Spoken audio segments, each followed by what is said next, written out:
It's 6:42 a.m. in Trinidad and Tobago, and that's one of my favorite songs, David Rudder and Cass, of course. And we are talking about a Tobago mass producer who has won San Francisco Carnival. We have with us this morning Trisha Belfast, and she's going to be talking to us about an epic win that is going to go down in history as we continue to see our culture accurately represented throughout the world. Trisha, good morning. Good morning. Good morning. Oh, I love the background. Good morning, Trisha. How are you doing Thank this you. morning? I am a little tired. It's pretty early here in California. It's after 3. I was Good going to morning. say, I know you guys are an hour behind, if I'm not mistaken. Is that correct? No, we are 3 hours behind. Okay. Yeah. Well, we really appreciate you taking the time, of course, out of your morning to be with us. And first of all, we have to say congratulations on a win. If I'm not mistaken, it's the first time in 20 years that a Caribbean band from the Caribbean has actually won this. Yes. First time in 20 years. Yes. It's been a dry season for us, but we're back. Perfect. And you know, correct is right. Dry season, but we are here to win, of course. So, Trisha, before we get a bit into your band, let's talk about you for a moment. If I'm not mistaken, you are, of course, from Tobago, went to Signal Yes, I Hill, am. and you migrated to Cali. Yes. Yes, I did. And But first I migrated to New York, then I moved to California. and I'm assuming since you migrated, it's always been dear to your heart to represent our culture. Always, forever. I started to do costuming when started to do carnival when I was 2 years old. So it's in me. I love carnival and I love participating. And I've always had in the background of my mind to one day showcase, our costuming, our music, share our culture with others. And it finally came to fruition in 2010. So I was just about to ask you, tell us a bit about the band and how it started, not just, of course, from your passion, but even just from a perspective of working through whatever loopholes you would have to have gone through. Oh, well, the first loophole is just me getting over my fear just to start the band. And, my mom, Charmin Belfast, encouraged me, to do it because she's always seen this deep passion. So just contacting the carnival committee and getting documentation signed, our registration in, insurance in. It's a bit of paperwork in the background here in the U.S. to get a lot of things done prior to even subjecting to put a band on any streets in carnival here in the U.S. And I'm fortunate to be able to go through a lot of loopholes and do the things the right way. So there was no issues at all. Well, So thank goodness for that, because I mean, I think it's something that, here we sort of, we learn to embrace. There's so many different steps that you have to go through, and there's always something that just may go wrong, but it's a part again of the carnival experience, And one of the things that I noticed with your band is the fact that you have what you said is an authentic experience of carnival, which is something that's definitely important, especially for diaspora. But what makes the experience with your band, well, Caribbean Vibrations, let me say, authentic? What pulls people to it? what pulls people to it from the jump is my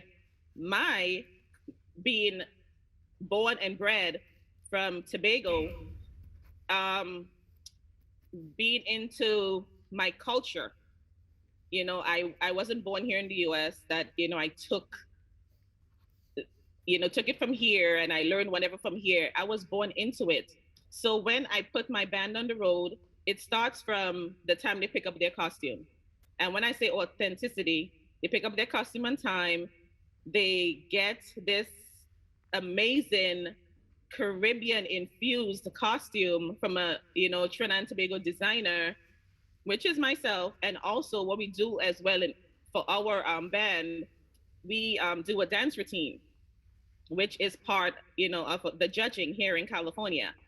So if you want to be judged and be on the top, you have to, one of the criteria is that you have to present a routine, a presentation. Is not just about the whining and the jamming and all that stuff, which is fun because we that happens on the road. But when we get in front of the judges, the authenticity of just doing a soca dance, calypso dance in front of the judges, that's part of the authenticity, for me and my band, So and being a Trisha, dancer, from Tobago So Trisha, as that's one of well. the things that we definitely wanted to talk about, the fact that there wasn't a whole coordination that took place on the stage. Admittedly, we have to say it's something Yes. that may just have been a little bit lost in Trinidad and Tobago in particular, and you had definitely brought your A game for that.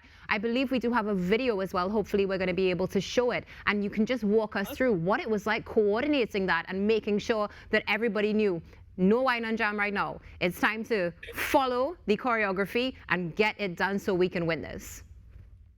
Yes, we had rehearsals every Saturday, starting from February. Every Saturday we had rehearsals. Some people, came from North Carolina, Southern California that couldn't make it, so I sent video to them so they're able to rehearse before they come. And then we did rehearse, prior to the parade being started. We got a little rehearsal in to see where everyone is at. And I always have this saying, we are a competing band. We represent the Caribbean. If you come here, you come here to win, right? You didn't come here to give me no second place or no third place routine, no hand movements. So they were with it and they understood it from the jump. My dancers, 389 of them, understood we were going to win this. We got this. We got you. We are Caribbean Vibrations. We bring the vibes. So they knew, what was ahead of us. They knew a pandemic, just happened, and we're back on the road, and we're gonna show off and show out and represent Caribbean, and we're gonna win this thing. And it was executed beautifully. Yes, on Saturdays they do get my mouth, but it's just part of it's just part of it, and they enjoy it. And it's just a togetherness with having the kids, the adults. I have all ages, and they come to dance rehearsal. They make friendships. So it's not just about the dance routine and the rehearsal. It's like a sense of togetherness and a sense of family. It just grows from there. Yes. Yeah, definitely. Now I'm hearing the authenticity in the experience, even, the little buff now and then, because it is necessary. And there's nothing quite like a Trinbagonian buff. I don't think anybody, Yes. unless you've grown up in it, you're not ready to experience it.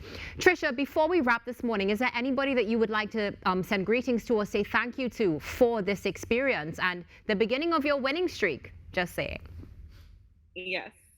Oh my gosh. So first, God Almighty. First, that's the shout out. First shout out. Then my mom, Charmaine Belfast. My family, the Belfast family, Moses family, back in Tobago. The Graje family in Trinidad. That's my dad's side. Shante Williams, my DJ Big Rich, and all my volunteers on the road. My son also that keeps me going, and it's he's wonderful support as well. My son TJ, and that's my entire family, and of course, my entire Caribbean Vibration mass band. They are the cream of the crop. They did it. They executed it. They are winners. They did an amazing job, and I love my Vibes crew. They know it, and yeah, that's it. Yes. Wonderful. Trisha, thank you so much for being with us this morning on the Now Morning Show. Thanks for getting up a little bit earlier than we would say you're used to, but we appreciate it. And thanks, of course, for representing our culture. Thank you guys so much for even considering me. Thank you so much. Trinidad and Tobago. That was Trisha Belfast, CEO, band leader, and designer of Caribbean Vibrations in San Francisco. Stay tuned. There's more coming up after the break.